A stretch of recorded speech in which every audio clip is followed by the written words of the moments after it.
श्रीगणेशाय नमः।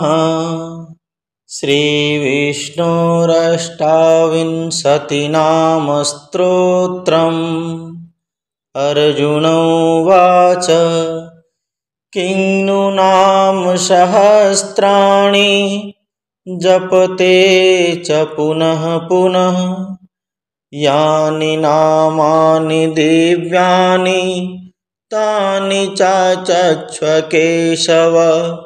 श्रीभगवानुवाच मत्स्यं कूर्मं वराहं च वामनं च जनार्दनं गोविन्दं पुण्डरीकाक्षं माधवं मधुसूदनं पद्मनाभं सहस्राक्षं वनमालिं हलायुधं गोवर्धनं ऋषिकेशं वैकुण्ठं पुरुषोत्तमं विश्वरूपं वासुदेवं रामं नारायणं हरिं दामोदरं श्रीधरं च वेदांगं गरुडध्वजम् अनन्तं कृष्णगोपालं जपतो नास्ति पातकं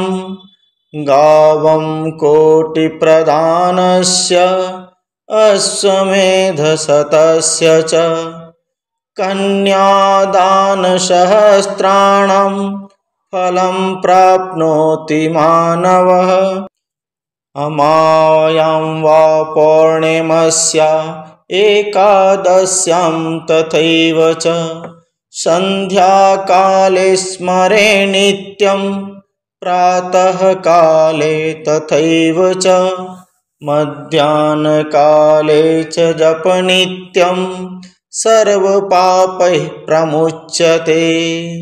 श्रीकृष्ण अर्जुन संवादे श्रीविष्णुरष्टाविंशतिनामस्तोत्रम् सम्पूर्ण।